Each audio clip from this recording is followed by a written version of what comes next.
Hi, and welcome to another craft. This one is one that actually is used by many different cultures all over the world, basically. And what it is called is sand painting. And you will see that we use different colored sand. This is all made of sand. This one here. And I'll be showing you how to do it. I want to thank the Friends of the Milford Library for all that they do and for helping us to purchase these kits.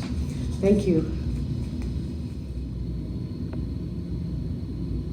So in the kit you will be getting a design, and you'll also be getting several different little bags of colored sand. And the way that you do this is you take, I'm using Mod Podge. You can use any strong glue, doesn't really matter. And then fill in where you would like the color to be.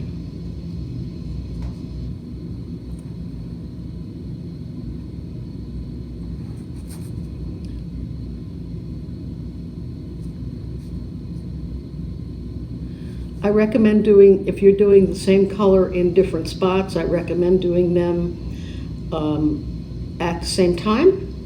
So you would do one, and then if you're using this, you would do another one. Then if you had green, you would put that in here, and maybe you want to put it in different places. Now this little bag, what you do is you just cut a little tiny corner off of it. And then you put sand on it.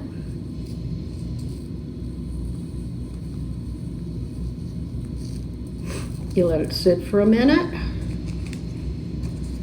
and then I recommend getting a different bowl or plate for each color, so you don't want to mix your colors, and then you can just take it off. And you see it didn't all stick there, so then you would need to do it again. Or if you wanted to do highlights like this one, you could do highlights. But you want to glue it again.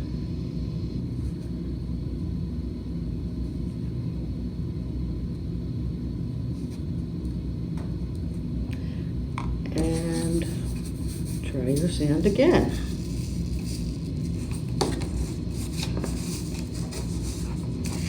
You do have to kind of build it up as you go. That's better. You could do a little bit more if you wanted to, but that's exactly how you do it. If you are going to, if you want to keep this, there is a Mod Podge product that you can get to really fix this tightly. And I would recommend using a little sponge if you're going to do that. You don't want to spray it because you'll take sand off of it. And so you can keep it that way if you want to, and even frame it if you like. And that's basically it. You just go around to all the colors that you want to do and fill in with your glue, and then put your sand over it, and then brush off the excess. You can reuse this excess, so if you wanted to keep some of it and do another one, you could do that too. So that's it, pretty simple, and thank you very much for participating, and thanks to the Milford Library, and thanks to the Friends of the Library. Thank you.